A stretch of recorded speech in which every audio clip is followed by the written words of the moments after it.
வணக்கம் மாணவர்களே. காபோத சாதாரணதர மாணவர்களுக்கான இந்த 1000 கணித பிரசினங்கள் அவை பகுதி 1 ஏற்குரியவை. அதிலே இப்போது 4வது வினாத்தாள்.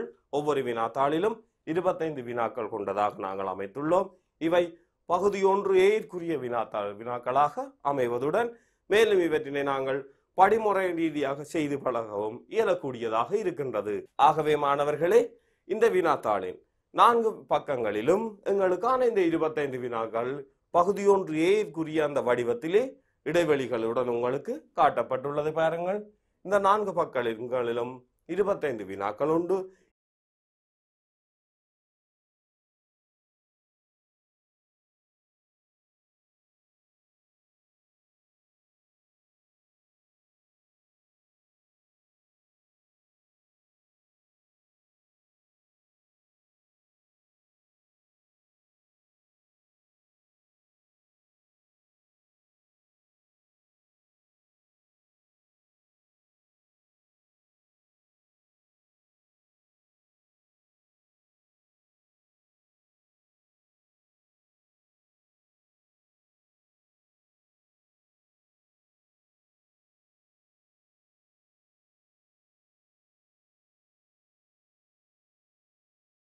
இந்த 25 நாங்கள் முதலாவது வினாவிலிருந்து எங்களுக்கான இந்த வினாக்களை ஆரம்பிப்போம். ஆகவே நாங்கள் அடுத்த மாணவர்களே இந்த வினாத்தாளின் முதலாவது வினாவை நாங்கள் நோக்குவோம். 4வது வினாத்தாளின் முதலாவது வினாவை பார்ப்போம். 27 சக 24 சக 21 சக 18 சக 15 சக 12 சக 9 சமன் 126 என தரப்பட்டுள்ளது. ஏனேன் 127 சக 124 சக 121 சக 118 சக 115 சக 112 சக 109 பெருமானத்தை காண்க. அப்ப பாருங்கள், மேலே தரப்பட்ட கூட்டலுக்கும் கீழே தரப்பட்டுள்ள கூட்டலுக்கும் யாதாயினும் தொடர்பு உள்ளதா? இங்கே பாருங்கள், 27 இங்கே 127, 24 124. அப்ப பாருங்கள், 21 121 என்றவாறு எல்லா எண்களும் 100 100னால் அதிகரித்துள்ளன. அப்ப பாருங்கள், இப்போது 127 சக 124 121 118 115 112 119 என்றவாறு எழுதிக்க இதுல நாங்கள் எழுதலாம். பாருங்கள், 100 சக 27, ஏனெனில் அங்க 27 உண்டு. 100 சக 24, 100 சக 21, 100 சக 18, 100 சக 15, 100 சக 12, 100 சக 9. அப்போ ஒவ்வொரு எண்ணுடனும் நாங்கள் 100னை சேர்த்துள்ளோம். இப்போது பாருங்கள், 27 24 21 18 15 12 9 இவ்வளவு எண்களின் அதன் கூட்டுத்தொகை 126. இங்க எத்தனை 100கள் உண்டு? 1 2 3 4 5 6 7. ஆகவே 7 100களின் அதன் கூட்டுத்தொகை 700. இவற்றினது கூட்டுத்தொகை 126. ஆகவே விடை 826. பாருங்கள், மிக இலகுவாக ஒவ்வொரு எண்ணுடனும் 100 கூட்டப்பட்டுள்ளது. ஆகவே நாங்கள் 1 2 3 4 5 6 7 100கள் கூட்டப்பட்டமையால் 700 சக இவற்றின் கூட்டுத்தொகை 126. அப்ப 700 சக 126 826 என்றவாறு நாங்கள் எழுதி கொள்ள முடியும். அது தந்துள்ள ஏற்கனவே தந்துள்ள அந்த கூட்டல் பற்றிய தொடர்பை பயன்படுத்தி தரப்பட்ட வினாவுக்கான விடையை மிக எளிய வடிவில் எழுதக்கூடியதாக இருந்தது. இது முதலாவது வினா மாணவர்களே. 2வது வினாவுக்கு செல்லுவோம். பெருமானம் காண்க.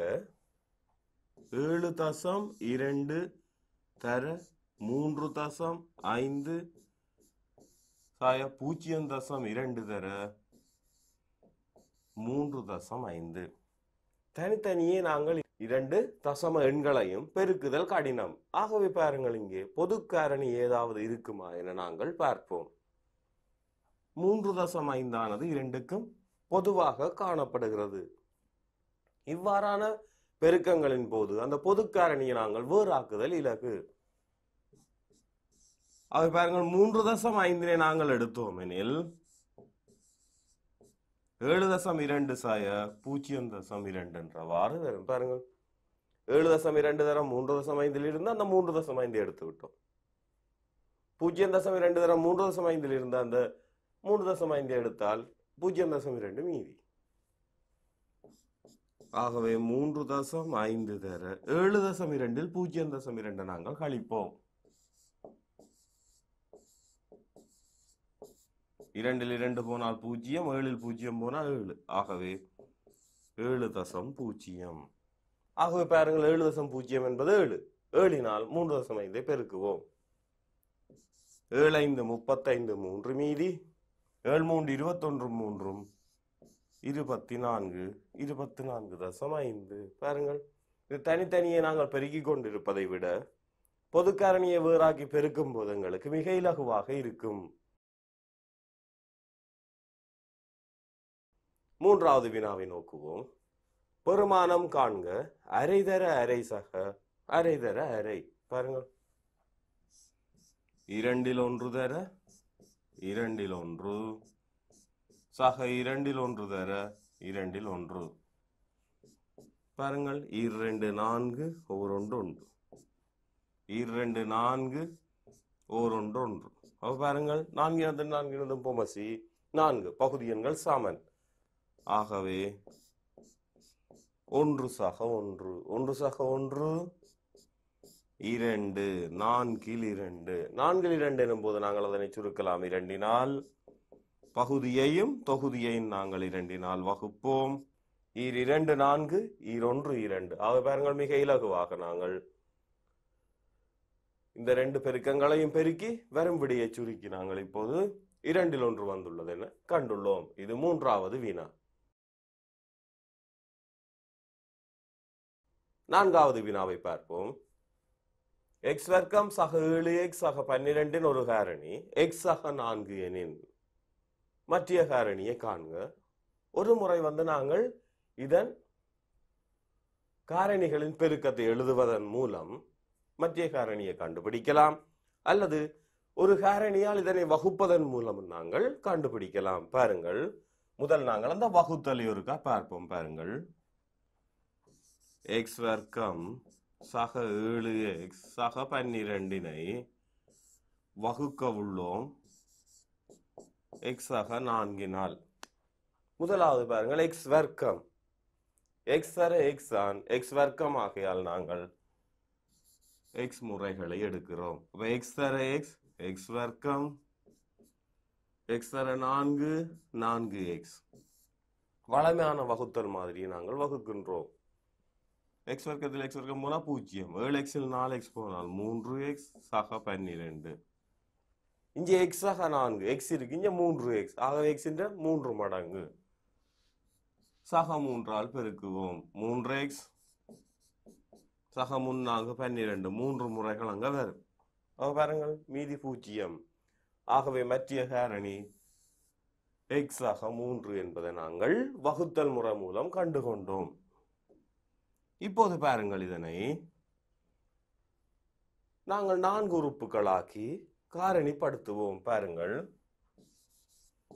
x வர்க்கம் 7x சக 12 எனும் போது பெருக்கம் 12 கூட்டுத்தொகை 7 மிக இலகுவானது ஒன்று. நாம் உண்டு 12 ஒரு காரணி 4. ஆக மிக இலகுவாக எழுதலாம். x வர்க்கம் சக 4x சக 3x சக 12. இப்போது பாருங்கள், இதிலே நாங்கள் x பொது காரணி x எனும் பொது காரணியை நாங்கள் வேறாக்கினால் x சக 4. இங்கே 3 எனும் பொது காரணியை வேறாக்குவோம். ஆகவே 3 12. ஆகவே இரண்டிலும் பொது காரணியான x சக 4 வேறாக்கும் போது x சக 3. எங்களுக்கு ஏற்கனவே எக்ஸ் ஆக 4 காரணி என தரப்பட்டுள்ளது. ஆகவே மற்ற காரணி எக்ஸ் ஆக 3. ஆகவே மற்ற காரணி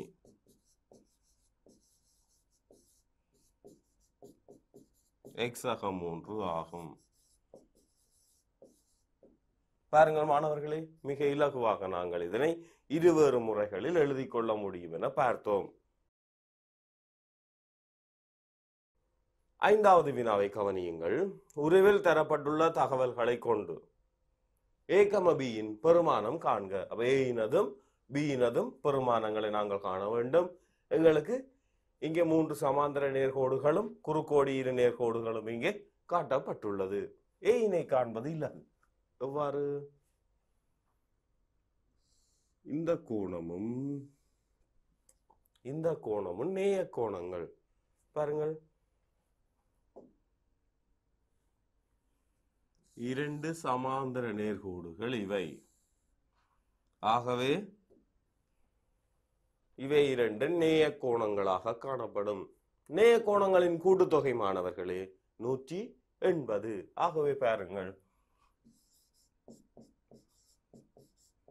a சக 54 சமன் 180. ஓகே, பாருங்கள் மிக இலகுவாக இருபுறமும் நாங்கள் 54 கழித்தோம் எனில் 180 சாய 54. ஆகவே சமன் 0 4 போகாது, 10 4 போன 6, 7 5 போன 2, 126. இப்போது நாங்கள் a-யின் பருமனை கண்டுள்ளோம். அடுத்து மாணவர்களை நாங்கள் b-னது பருமனை காணுவோம். பாருங்கள், இந்த b-னது பருமனை காண வேண்டும். இப்போது பாருங்கள், இந்த கோணமும் இந்த கோணமும் குத்தெதிர் கோணம். ஆகவே இது b ஆக இருக்கும். இரு நேர்கோடுகள் ஒன்றை ஒன்று இடைவெட்டுவதால் உருவாகும் கோணம் குத்தெதிர் கோணம். இது 46 பாகை ஆகையால் இந்த கோணத்தை நாங்கள் கூறலாம் 46. ஒன்று விட்ட கோணம்.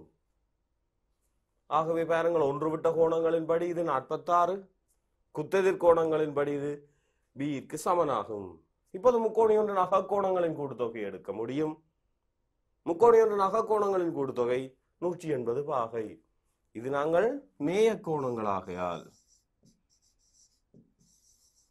180 பாகை என எடுத்தோம். தற்போது நாங்கள் பார்க்க போறோம் முக்கோணி ஒன்றின் அகக்கோணங்களின் கூட்டுத்தொகை. முக்கோணி ABC-யில்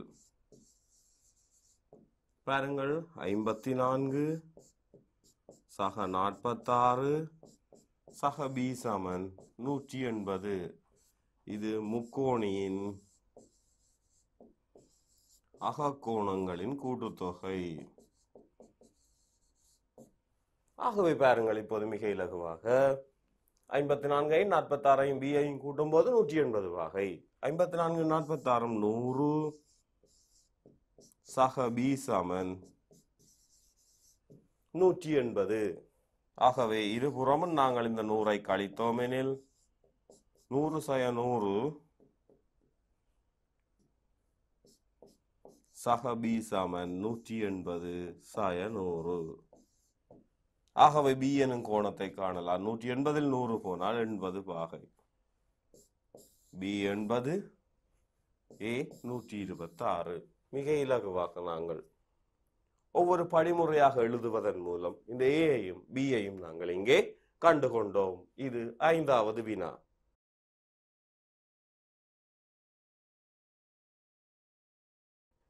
6வது வினாவை பாருங்கள். ஒழுங்கான பல்கோணி ஒன்றின் அகக்கோணமானது புறக்கோணத்தின் அரைவாசி ஆகும் எனின் பல்கோணியின் பக்கங்களின் எண்ணிக்கை யாது? ஒழுங்கான பல்கோணி ஒன்றின் அகக்கோணமானது புறக்கோணத்தின் அரைவாசி. ஆகவே இதிலிருந்து உங்களுக்கு தெரியும் என்ன கூறிடுவது? அகக்கோணம் புறக்கோணத்தின் அரைவாசி. அது குறுக்கு பெருக்கம் பெருக்கினா புறக்கோணமானது 2 பெருக்கினோம் எனில் 2 மடங்கு அகக்கோணம். அகக்கோணத்தின் அரைவாசி தான் புறக்கோணம். அவை புறக்கோணத்தின் இருமடங்கு தான் அகக்கோணமாக இருக்கும். சரியா? புறக்கோணமானது அகக்கோணத்தின் இருமடங்காக இருக்கும். நாங்கள் இங்கே இரண்டும் தெரியா கணியங்கள் ஆதலால் நாங்கள் அகக்கோணத்தை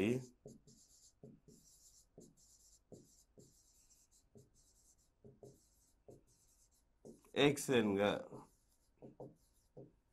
அகக்கோணத்தை நாங்கள் எக்ஸ் என்போம் எனில் புறக்கோணம்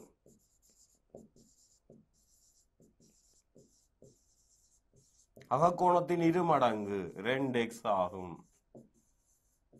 பாருங்க, அகக்கோணம் எக்ஸ் என்றால் புறக்கோணம் அதன் இருமடங்காக இருக்கும்.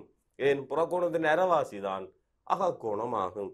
இப்போது பாருங்கள், எந்த ஒரு பல்கோணியிலும் அடுத்துள்ள அகக்கோணம் மற்றும் புறக்கோணத்தின் கூட்டுத்தொகை ஒரு 180 வகையின் அவை அடுத்துள்ள நேர்கோட்டில் அமையும். நேர்கோட்டின் மீது அமைவதால் அது அடுத்துள்ள கோணங்களின் கூட்டுத்தொகை 180. ஆகவே அகக்கோணம் சக புறக்கோணமானது 180. இதிலிருந்து நாங்கள் 3x சமன் 180. ஆகவே எக்ஸை காண 3ஆல் வகுப்போம். x சமன் 60. இப்போது x வந்து அகக்கோணம். எங்களுக்கு பக்கங்களின் எண்ணிக்கை காண வேண்டும். பக்கங்களின் எண்ணிக்கை காண வேண்டும் எனில் நாங்கள் புறக்கோணத்தை காண வேண்டும். இது ஒரு ஒழுங்கான பல்கோணி. புறக்கோணங்களின் கூட்டுத்தொகை தான் எப்போதும் மாறாது 360ஆக இருக்கும். ஆகவே புறக்கோணம் மாணவர்களே, புறக்கோணம் வந்து 2x 2 தர 60 120. இதிலிருந்து நாங்கள் பக்கங்களின் எண்ணிக்கையை காணலாம்.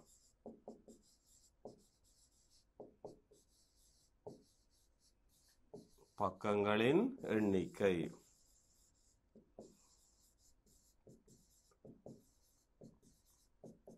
கூட்டுத்தொகை 360, ஒரு கோணம் 120, 0 0 பன்னீர் 3. ஆகவே 3 பக்கங்கள் கொண்ட ஒரு பல்கோணி. அதாவது இது சமபக்க முக்கோணி. 3 பக்கம் என்றா முக்கோணி. இது ஒரு ஒழுங்கான பல்கோணி. ஆகவே இது ஒரு சமபக்க முக்கோணியாக இருக்கும். நாங்கள் முதலில் அகக்கோணத்துக்கும் புறக்கோணத்துக்கும் இடையிலான தொடர்பை கொண்டு நாங்கள் அகக்கோணத்தை எக்ஸ் எனும் போது புறக்கோணத்தை 2x என்றவாறு எடுத்தோம். அவ்வாறு நாங்கள் ஒரு நேர்கோட்டில் அடுத்துள்ள கோணங்களாக இந்த அகக்கோணமும் புறக்கோணமும் அமையும் என்பதால் நாங்கள் அது கூட்டுத்தொகை 180 எடுத்து அகக்கோணத்தை கண்டு புறக்கோணத்தை கண்டோம். பின்னர் எந்த ஒரு பல்கோணிக்கும் புறக்கோணங்களின் கூட்டுத்தொகை 360 ஆகையால் நாங்கள் 120ஆல் வகுக்கும் போது எங்களுக்கு 3 கிடைத்துள்ளது. இது 6வது வினா.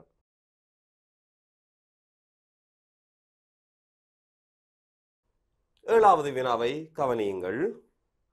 2.27 தர 11 சக 3.31 தர 11 சுருக்கி விடையை எளிய வடிவில் தருக. அப்ப பாருங்கள், 2.27 தர 11 சக 3.31 தர 11. இரு வழிகளில் செய்வோம். நாங்கள் இந்த இரண்டிலும் இந்த 10ல் 1 பொதுவாக இருக்கிறது. முதலில் அந்த 10ல் 1 வெளியே எடுக்கலாம். எடுத்தால் 2.27 3.31. 10ல் 1 என்பது 10. இவை இரண்டையும் கூட்டுவோம். 7 1 8, 3 2 5, 3 2 5, 5.58 தர 10. இப்போது பாருங்கள், 10 பெருக்குவது மிக இலக்கம். ஒரு தசமதானம் பின்னோக்கி நகர்த்துவோம். 55.8 மிக இலகுவாக பாருங்கள். இதை நேரடியாகவும் நாங்கள் பெருக்கி எழுத முடியும். 10ல் 1 10 தானே, நேரடியாக பெருக்கியும் எழுதலாம். அது தசமத்தை கூட்ட வேண்டிய அவசியம் அங்கே காணப்படும். பாருங்கள், இதனை இங்க நேரே 10ல் 1 10. அப்ப 2.27 11ஆம் வலு 10. 3.31 தர 10. இங்கே 10 பெருக்கும் போது 22.7. இங்கே பெருக்கும் போது 33.1. ஆகவே 7 1 8, 3 2 5 5, 55.8. ஆகவே நாங்கள் நேரடியாக பெருக்கியும் சுருக்க முடியும். நாங்கள் இந்த பொதுக்காரணியை வேறாக்கியும் சுருக்குதல் இலகு. இந்த பெரிய எண் பெருமானங்கள் அல்ல தசம எண்கள் வரும்போது நாங்கள் இந்த பொதுவாக அதாவது பொதுக்காரணியை வேறாக்கி சுருக்குதல் இலகு ஆகும். இது 7வது வினா.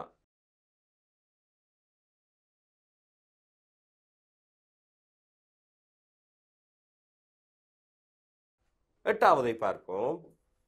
எக்ஸ் தர y Saman a in m சக n எனின் மடக்கை வடிவில் தருக. இது ஒரு சுட்டி வடிவில் உள்ளது. சுட்டி வடிவில் உள்ள கோவையை நாங்கள் மடக்கை வடிவில் மாற்றுவோம் மிக இலகுவாக. இங்க பாருங்கள், a இன் m சமன் ஒரு y எனின் மடக்கை வடிவில் எழுதும் போது a அடியாக கொண்ட மடக்கையாகத்தான் நாங்கள் எழுதுவோம். log a இன் y ஆனது வலு எப்போதும் தனியே வரும் m. ஆகவே இங்கே தரப்பட்டுள்ள கோவையை நாங்கள் மடக்கை வடிவில் கொண்டு வருவோம். x தர y Saman a in m சக n. ஆகவே அடி a. அப்போ log a இன் x தர y ஆனது m சக n ற்கு சமனாகும். மிக இலகுவாக பாருங்கள், நாங்கள் அடி a என எழுதினோம். சுட்டி வடிவிலிருந்து மடக்கை வடிவுக்கு மாற்றும் போது அடி a இன் x தர y ஆனது m சக n க்கு சமன். அடுத்து 9வது வினா. இங்கே ஒரு உரு தரப்பட்டுள்ளது. இது ஒரு ஐங்கோணி. உருவில் தரப்பட்டுள்ள ஒழுங்கான ஐங்கோணியின் மையம் O ஆகும். இது ஒரு ஒழுங்கான ஐங்கோணி.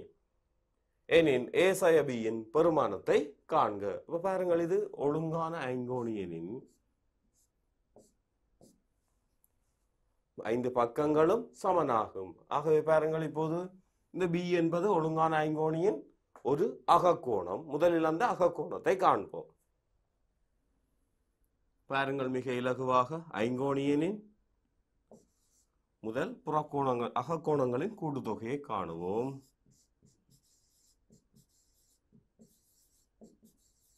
அகக்கோணங்களின் கூட்டுத்தொகை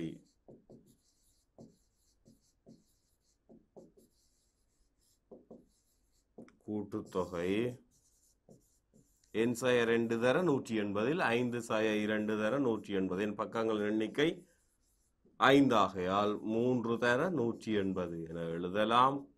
0 3 24 4 எழுது 2 மீதி 3 3 2 5. இப்போது அகக்கோணங்களின் கூட்டுத்தொகை. ஆகவே ஒரு அகக்கோணம் இந்த b ஐ நாங்கள் காண முடியும். 540 கீழ் 5. ஏன் 5 கோணங்களும் அங்கே சமன்.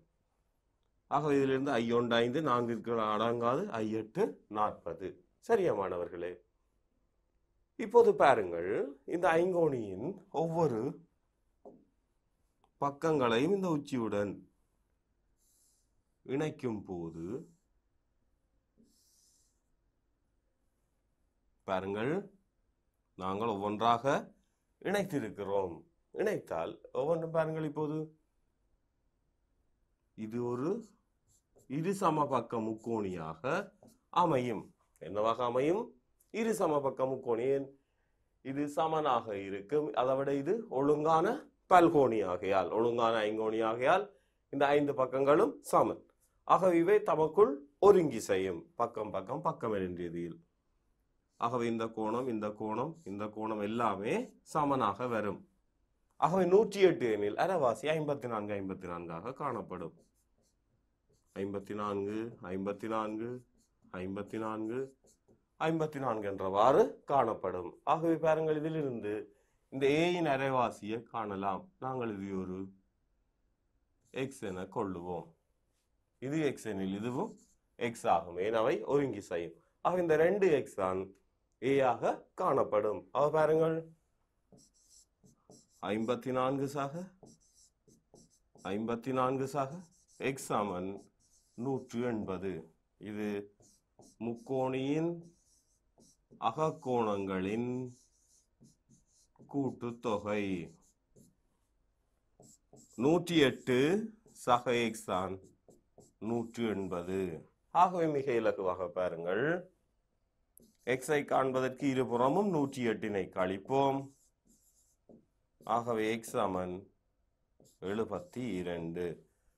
ஆகவே இப்போது எக்ஸ் 72 எனில் ஏயினை காண வேண்டும்.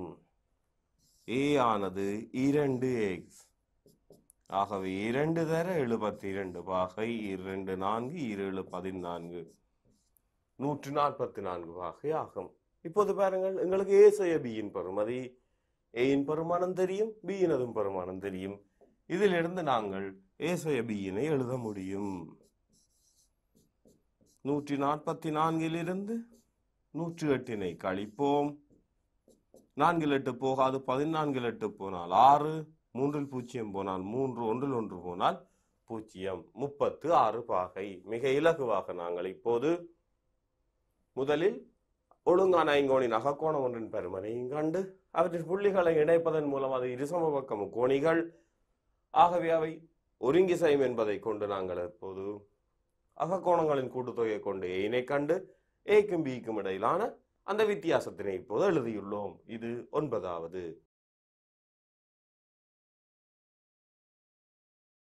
10வது வினாவை பார்ப்போம். உருவில் தரப்பட்டுள்ள திண்ம உருளை வடிவ மரக்குற்றியின் வளை மேற்பரப்பளவை காண்க. பாருங்கள், இந்த திண்ம உருளை குற்றியின் மேற்பரப்புகளாக இரு வட்டப்பரப்புகளும் ஒரு வளைபரப்பும் காணப்படும். எங்களுக்கு இப்போது இந்த வளை மேற்பரப்பளவு தான் தேவை. வளை மேற்பரப்பளவு எனும் போது அது 2πr(h)ற்கு சமனாகும். ஆகவே பாருங்கள், மரக்குற்றியின் வளை மேற்பரப்பளவு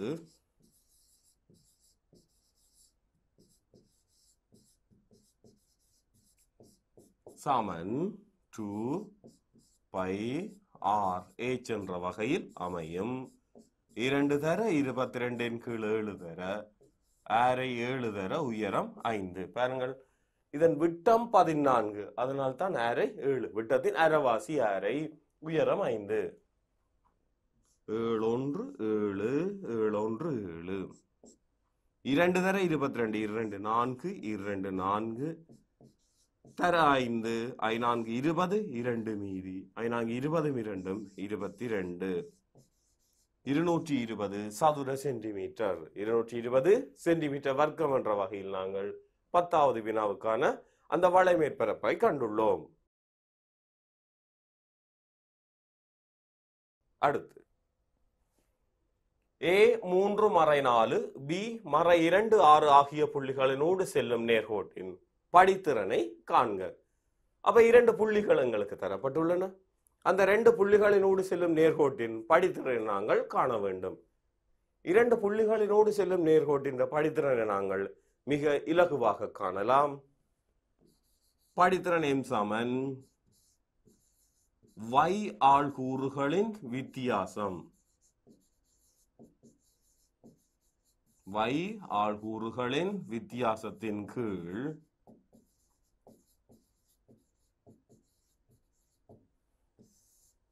x ஆள்கூறுகளின் வித்தியாசம்.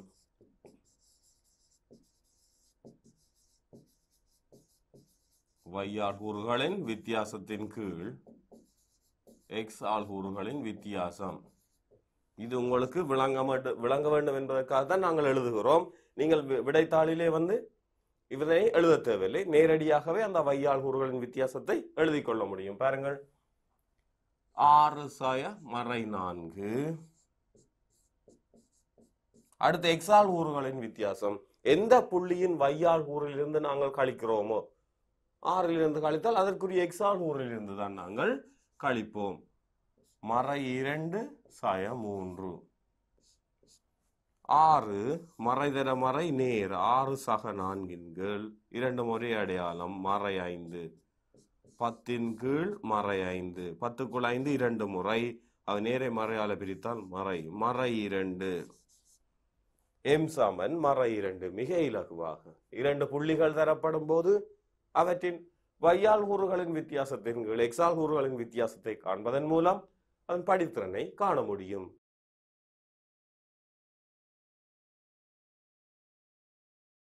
12வது வினா.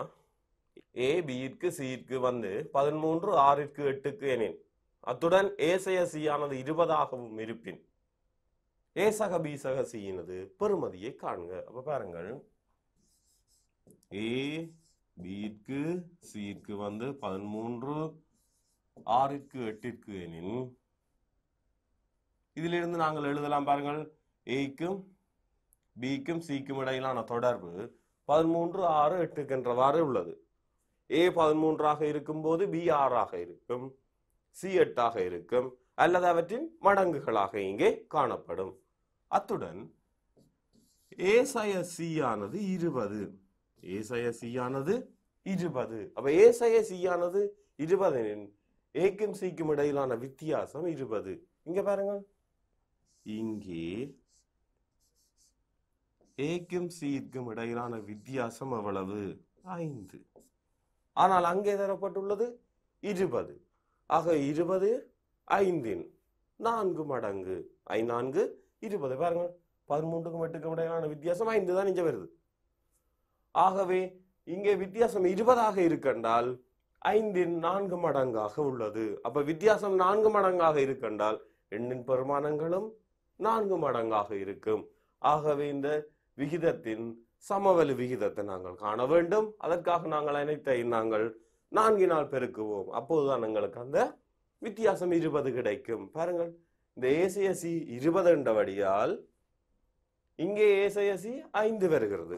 பாருங்க, 13 8 5. ஆக 5 4 மடங்கு தான் 20 ஆகியால் நாங்கள் இதன் சமவெளி பின்னத்தை காணப்போகிறோம். 4 பெருக்கி 13 தர 4 6 தர 4 13 தர 4 6 தர 4 8 தர 4. பாருங்கள், முன்னாங்கு 12 4 4 3 5 4 24 8 32. பாருங்கள், இப்போது 52க்கும் 32க்கும் இடையிலான வித்தியாசம் 20.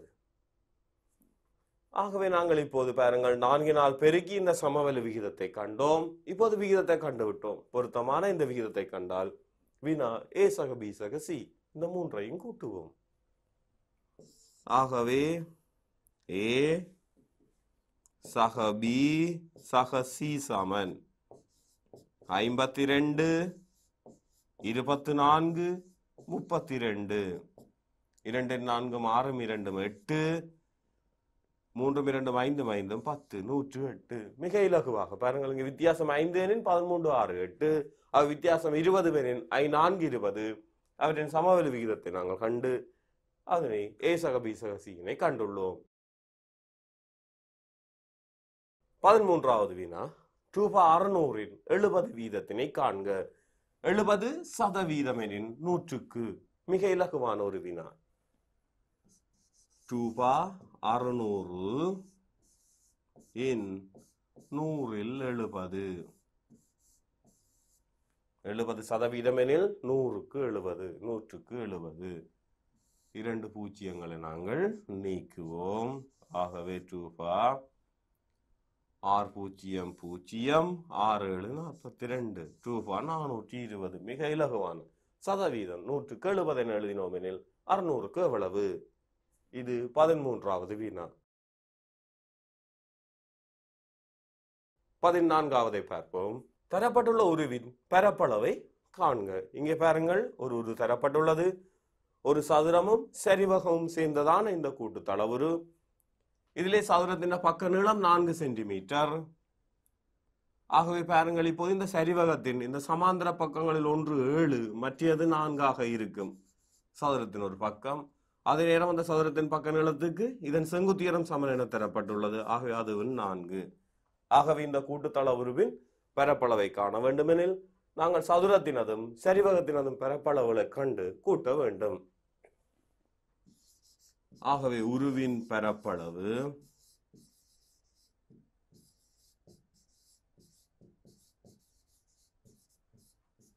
சதுர பரப்பு சதுர பரப்பளவு சக சரிவக பரப்பளவு. இந்த இரண்டினையும் கண்டோம் எனில் மிக இலகுவாக எழுத முடியும்.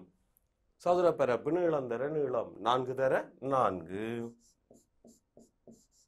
சரிவகம் பாருங்கள், சமாந்தர பக்க நீளங்கள் 4னதும் 7னதும் கூட்டுத்தொகை கீழ் 2 தர அதற்குரிய செங்குத்தியரம் 4. 4 தர 4 16.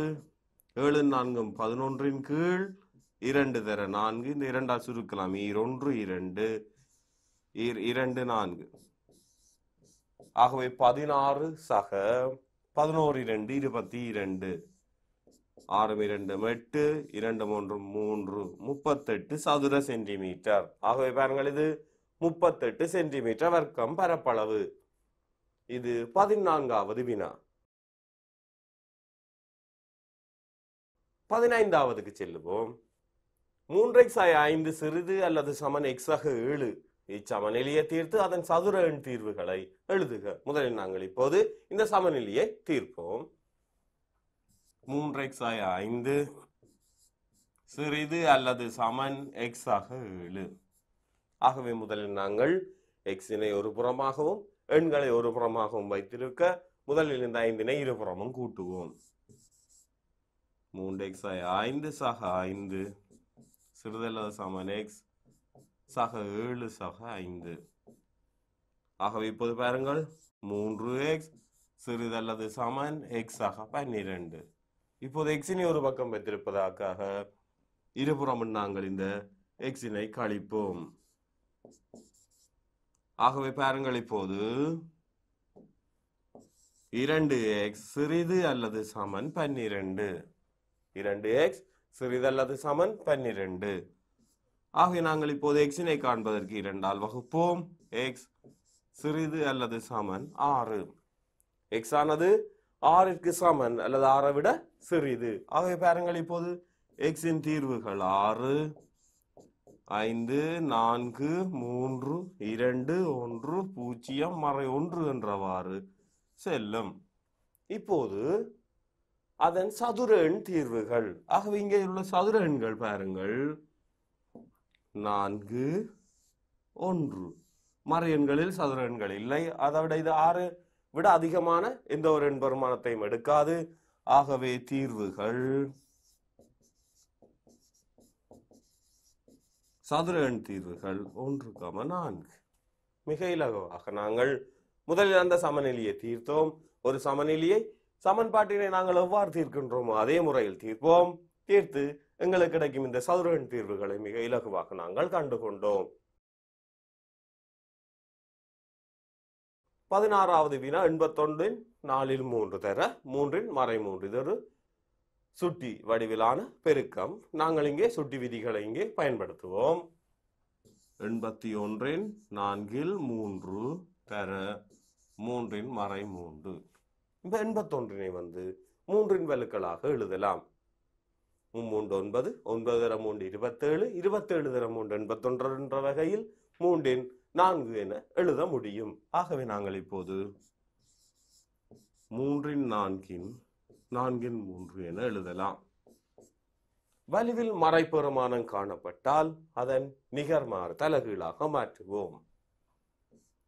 1 கீழ் 3 3 நேர்ச்சுட்டியாக்குவதற்கு தலைகீழாக மாற்றியுள்ளோம். இப்போது பாருங்கள் 3 4 தர 4 3 தர 1 கீழ் 3 3. ஆகவே பாருங்கள் இந்த 4ஐயும் சுருக்கியுள்ளோம். இப்போது 3 3 தர 1 கீழ் 3 3. இப்போது இவற்றின் பெருமானத்தை நாங்கள் காண தேவையில்லையே. மேலே பாருங்கள் 3 3 கீழேயின் 3 3. ஆக 3 3 3 வகுக்கும் போது எங்களுக்கு 1. மிக இலகுவா. அப்ப நாங்கள் இதனை 3 3 27 3 3 27. அப்ப 27 27 வகுக்கும் போதும் 1 தான். அல்லது பாருங்கள் சுட்டி வடிவில் நாங்கள் இதை எழுதினால் 3 3 3 வகுக்கின்றோம். ஆக அடிகள் சமனாயின் வகுக்கும் போது நாங்கள் வலுக்களை கழிக்க முடியும். 3 3 3 0 1 என்ற வகையிலும் எழுத முடியும். ஆக நேரடியாக நாங்கள் 27 27 வகுக்கும் போது 1 என்றும் எழுத முடியும். பாருங்கள் மறை சுட்டியை நேர் சுட்டி ஆக்கினோம். பின்ன சுட்டி அதனால் நாங்கள் வலுவாக எழுதி வலுவின் வலுக்கள் பெருக்கப்படும் என்பதால் நாங்கள் அதனை சுருக்கி எழுதியுள்ளோம். இது 16வது வினா. 17வது வினாவை பாருங்கள். 7x ஆக 3y சமன் 12 3x ஆக 7y சமன் 4 எனும் சமன்பாடுகளை தீர்க்காது x ஆய y எனது பெருமானத்தை காண்க. இவ்வாறான சமன்பாடுகளை தீர்க்காது, அதாவது ஒருங்கமை சமன்பாட்டு ஜோடிகள் தரப்பட்டு சமன்பாடுகளை தீர்க்காது இவ்வாறான ஒரு தொடர்பை பெற வேண்டுமெனில் ஒன்றில் இந்த சமன்பாடுகளை கூட்ட முடியும் அல்லது கழிக்க முடியும். இங்கே x ஆய y என்று வருவதால் உங்களுக்கு ஓரளவு புரிந்திருக்கும். இதை கழித்தால் போதுமானது. கூட்டும் போது பாருங்கள் 10x ஆக 10y என வருகிறது. ஆகவே அங்கே மறைபெருமானம் கிடைக்கவில்லை. ஆகவே நாங்கள் முதலாவது சமன்பாட்டில் இருந்து இரண்டாவது சமன்பாட்டை கழிப்போம். 7x ஆக 3y இருந்து 3x ஆக 7y கழிக்கும் போது அது 12/4 சமன். கழிக்கும் போது கட்டாயம் நாங்கள் அடைப்பினை இடுவோம். 7x ஆக 3y சாயம் 3x சாய 7y சமன் 8. இப்போது பாருங்கள் 7x இல் 3x போனால் 4x, 3y இல் 7y போனால் சாய 4y. இப்போது பாருங்கள் இரண்டிலும் 4 பொது எடுக்கக்கூடிய வகையில் இருக்கு. ஆகவே 4 மடங்கு x y சமன் 8 ஆகையால் இருபுறமும் 4 வகுப்போம் மாணவர்களே. ஆகவே x y சமன் 2. இப்போது பாருங்கள் x y ஆனது 2 என பெறப்பட்டுள்ளது. மிக இலகுவாக நாங்கள் பாருங்கள் கூட்டும் போது எங்களுக்கு 10x ஆக 10y வந்ததால் எங்களுக்கு அது பொருந்தவில்லை. ஆகவே நாங்கள் கழித்து இந்த x y என்ற பெருமானத்தை கண்டுள்ளோம்.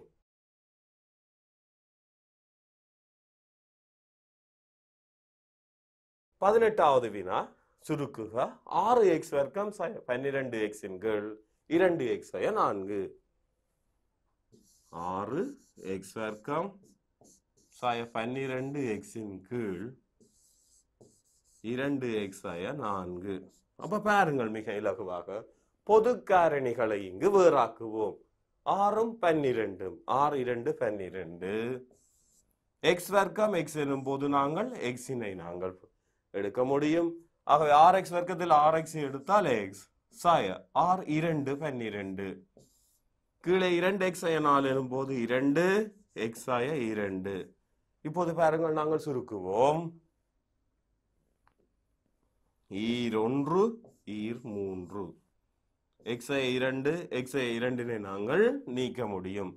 அவ்வாறு நீக்கிறோம் எனில் பாருங்கள் மிக இலகுவாக மேலே எஞ்சியுள்ளது 3 தர x 3x கீழே 1. ஆகவே விடை 3x. பாருங்கள் பொது காரணிகளை வேறாக்குவதன் மூலம் மிக இலகுவாக இங்கே நாங்கள் சுருக்கி எழுதியுள்ளோம். இது 18வது வினா மாணவர்களே. 19வது வினாவை பார்ப்போம். sin θ சமன் 0.6 எனின் cos 90 sin θவின் பெறுமதியை காண்க. ஆகவே பாருங்கள் மிக இலகுவாக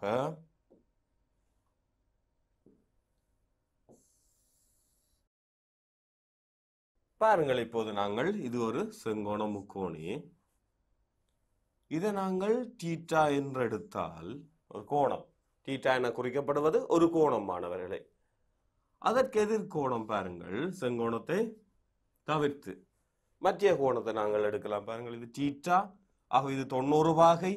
எஞ்சியது ஒரு முக்கோணினாக கோணங்களின் கூடுதல் 180. அதில் ஒரு கோணம் 90. ஏனைய 2 கோணங்களின் கூடுதல் 90 வரணும். அதில் ஒரு கோணம் தீட்டா என்றால் மற்றது 90 sin θ. ஆகவே இந்த 2 கோணங்களை நாங்கள் இங்கே குறித்து விட்டோம். இப்போது தொடர்பை பார்ப்போம். sin θ 0.6. அதாவது பின்னமாக எழுதினால் 10/6. எதிர்பக்கத்தின் கீழ் செம்பக்கம். எதிர்பக்கம் 6 கீழ் செம்பக்கம் 10. இப்போது cos 90 sin θ எனும் போது 90 sin θவினது அயற்பக்கம் 6 செம்பக்கம் 10. ஆகவே நாங்கள் நேரடியாகவே நாங்கள் அங்கே எழுத முடியும். cos 90 sin θவானது அயற்பக்கமான 6 கீழ் 10 0.6. நாங்கள் ஏற்கனவே ஒரு முடிவை நாங்கள் ஏற்கனவே பார்த்திருக்கிறோம். பாருங்கள் sin θவும் cos 90 sin θவும் சமன். இது எங்களுக்கு நாங்கள் முதலே கற்றுள்ளோம். அது இந்த வகையில் தான் வந்துள்ளது. sin θ சமன் cos 90 sin θ எனவும் cos θ ஆனது sin 90 sin θ என்ற வகையில் நாங்கள் கற்றுள்ளோம். ஆகவே sin θ 0.6 என இருக்கும்போது cos 90 sin θவும் அது 0.6 ஆகத்தான் காணப்படும்.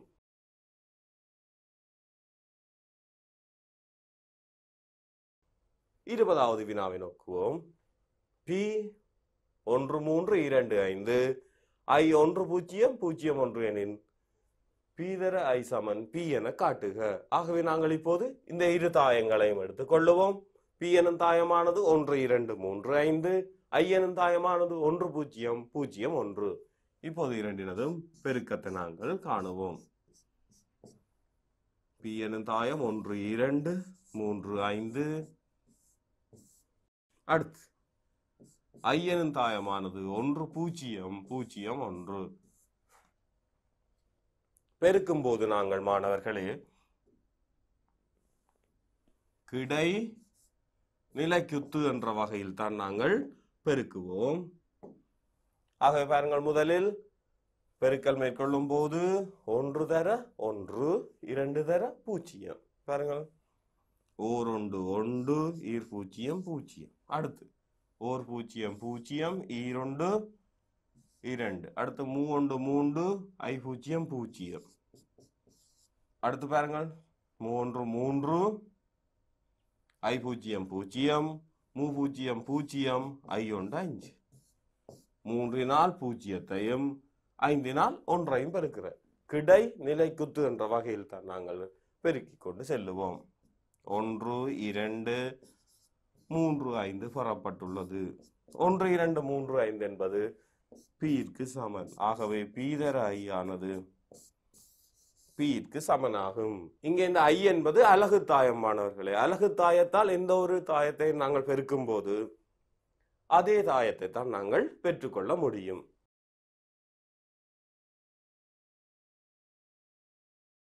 ஆகவே பாருங்கள் மாணவர்களே, 21வது வினாவுக்கு செல்லுவோம். சர்வசமனான 4 சிவப்பு பவளங்களும் சில நீல பவளங்களும் உள்ள பெட்டி ஒன்றில் இருந்து நீல நிற பவளம் ஒன்றை எடுப்பதற்கான நிகழ்தகவு 5/3 எனில் பெட்டியில் இருந்த நீல பவளங்களின் எண்ணிக்கை யாது? பாருங்கள், சிவப்பு பவளங்கள் 4, நீல பவளங்களின் எண்ணிக்கை தான் இப்போது கேள்வி. நீல பவளங்கள் எண்ணிக்கை எத்தனை? ஆனால் நீல பவளங்களை எடுப்பதற்கான நிகழ்தகவு 5/3. இது நீலத்தை எடுப்பதற்கான நிகழ்தகவு. ஆகவே நாங்கள் இதனை கொண்டு சிவப்பு நிற பவளத்தை எடுப்பதற்கான நிகழ்தகவை காணலாம். எங்களுக்கு சிவப்பு நிற பவளங்களின் எண்ணிக்கை தெரியும், அது 4. ஆகவே சிவப்பு எடுப்பதற்கான நிகழ்தகவு, சிவப்பு நிற பவளத்தை நாங்கள் எடுப்பதற்கான நிகழ்தகவு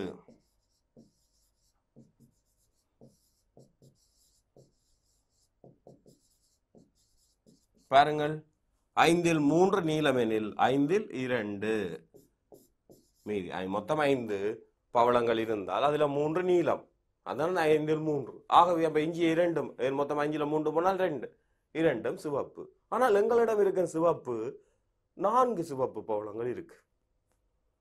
இது நிகழ்தகவு 5/2. ஆகவே 5 இருந்தால் 2 வரும். அப்ப 2 கிடைக்குது எனில், 2 சிவப்பு பவளம் இருக்கெனில் மொத்த பவளங்கள் 5. ஆகவே 4 சிவப்பு பவளங்கள் உண்டெனில் மொத்தம் எத்தனை? எவ்வாறு இருக்கும்? சமவெளி பின்னம். பாருங்கள், இதற்காக நாங்கள் பாருங்கள் 2ஐ 2னால் பெருக்கி 4. ஆகவே 5ஐயும் 2ஆல் பெருக்குவோம். I 2 10. அப்ப மொத்த பவளங்கள் எத்தனை? 10. மொத்த பவளங்கள் 10.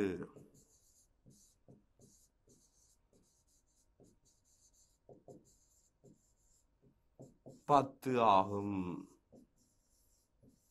மொத்த பவளங்கள் 10 எனின் சிவப்பு பவளங்கள் 4 அதிலே. ஆகவே நீலம் 6. ஆகவே நீல பவளங்கள்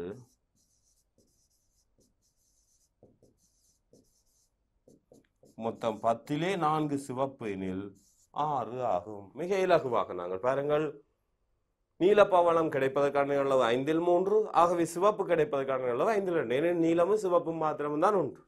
ஆக 5/2 எனில் 10/4. ஏன் 4 தான் இருக்கு சிவப்பு பவளம். அப்ப 4 கிடைக்க வேண்டும் எனில் மொத்தம் 10 இருக்க வேண்டும். மொத்தம் 10லே 4 சிவப்பு எனில் மீதி எவ்வளவு மாறும்? நீலமாகும். இது 21வது வினா. 22வது வினாவை பார்ப்போம். இப்போது பாருங்கள், 22வதின் முதலாவது பகுதி. A இலிருந்து B இன் திசைகோளை நாங்கள் காண வேண்டும். இரண்டாவது பியில் இருந்து ஏயின் திசைகோளை நாங்கள் காண வேண்டும். திசைகோள்களை காண்பதெனில் முதலில் வடக்கிலிருந்து வலஞ்சுழியாக நாங்கள் பார்க்க வேண்டும். முதலில் ஏயில் இருந்து பியின் திசைகோள். ஏற்குரிய வடக்கிலிருந்து நாங்கள் வலஞ்சுழியாக வரும்போது இந்த கோணம் மிக இலகு. பாருங்கள், ஏ சுற்றியுள்ள கோணம் 360, அதில் இந்த கோணம் 130 என தெரியுமாதலால் எஞ்சிய கோணத்தை நாங்கள் காணுவோம். பாருங்கள், 360 சாய 130, ஆகவே 0 3 2 230 வாகை. மிக இலகுவாக நாங்கள் ஏயிலிருந்து பியின் திசைகோளை கண்டோம். இப்போது பியிலிருந்து ஏயின் திசைகோளை பார்க்க வேண்டுமெனில் பியில் உள்ள வடக்கிலிருந்து வலஞ்சுழியாக நாங்கள் வருவோம். இதற்கு நாங்கள் இந்த கோணத்தை காண வேண்டும். ஆனால் இந்த இரு வடக்குகளும் சமாந்தரம், ஆகவே இவை நேய கோணங்கள். அதிலிருந்து பாருங்கள், இந்த ஏ எனும் கோணத்தை நாங்கள் காணலாம். ஏ சக 130 சமன் 180 நேய கோணங்களின் கூட்டுத்தொகை. ஏ சமன் 180 சாய 130 மாணவர்களே. ஏ சமன் 50. இப்போது இந்த ஏ எனும் கோணம் 50. ஆகவே பியிலிருந்து ஏயின் திசைகோள் 50 பாகை. 50 என எழுதும் போது நாங்கள் 3 இலக்க எண்ணாகத்தான் திசைகோள்களை எழுத வேண்டும். ஆகவே 0 50 பாகை. எப்போதும் 3 இலக்க எண்களாக நாங்கள் திசைகோள்களை எழுதுவோம். இது 22வது வினா. 23வதை கவனியுங்கள்.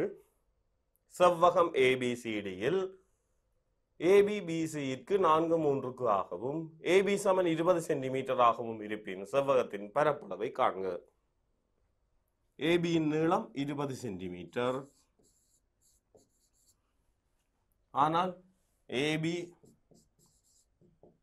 BCக்கு இடையிலான விகிதம் 4 3.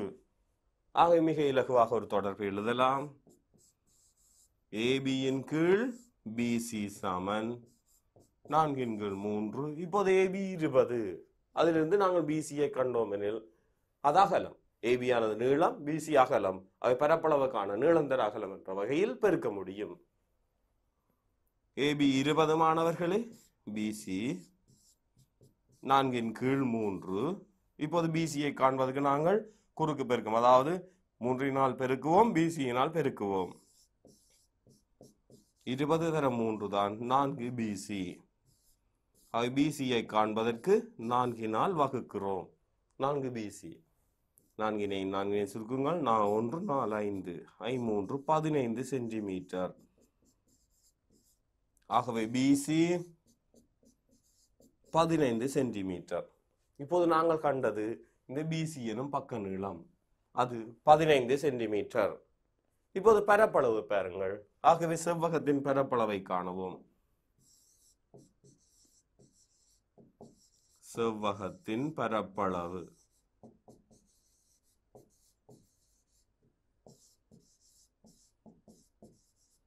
நீளம் தர அகலம் 20 தர 15. மிக இலகுவாக 0 2 10 1 மீதி 2 2 1 3 300 சதுர சென்டிமீட்டர். 300 சென்டிமீட்டர் வர்க்கம். நாங்கள் முதலில் இந்த பக்கங்களுக்கு இடையிலான விகிதத்தை கொண்டு நாங்கள் அகலத்தை காண்டோம். அகலத்தை வைத்துக் கொண்டு நீளம் தர அகலம் என எழுதுவதன் மூலம் பரப்பளவை இப்போது கண்டுள்ளோம்.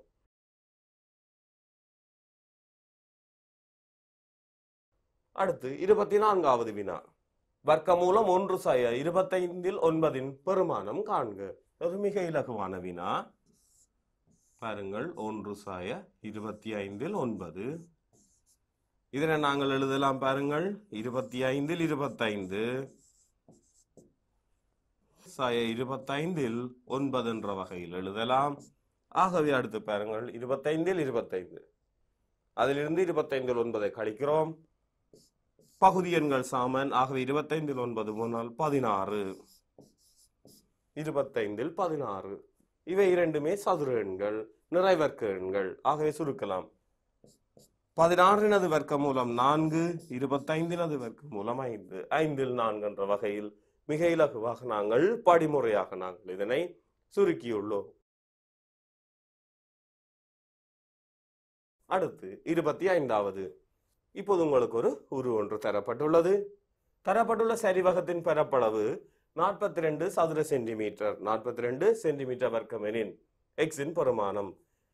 இங்கே பாருங்கள், இந்த சரிவகத்தின் சமாந்தர பக்க நீளங்கள் பாருங்கள். இது செங்கோணம், ஆகவே இவை சமாந்தரமே. செங்கோணம் எனின் 180 வாகை. 90 180 எனின் நேர்கோணங்களின் கூடுதல் 180 வாகையாக இருப்பதால் இவை சமாந்தரம். ஆகவே இப்போது சரிவகத்தின் பரப்பளவை நாங்கள் எழுதுவோம். எக்ஸ் ஆக 3 சாக எக்ஸின் கீழ் 2 சமாந்தர பக்கங்களின் கூடுதொகை எங்கள் 2 தர செங்குத்துயரம் 4 தான். எங்களுக்கான இந்த பரப்பளவு 42 ஆகும். சுருக்கலாம். ஈர் 1 ஈர் 2 எக்ஸும் எக்ஸும் 2x சக 3 2ஆல் பெருக்குவது 42க்கு சமனாகும்.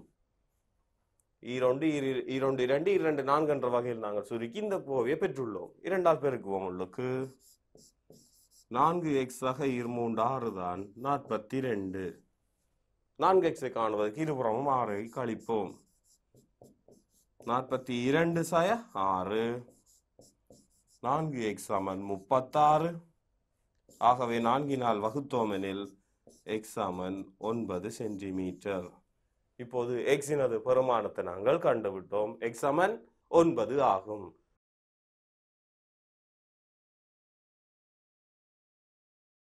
ஆகவே பாருங்கள் மாணவர்களே, நாங்கள் இப்போது இந்த 4வது வினாத்தாளின் 25 வினாக்களையும் பார்த்துள்ளோம்.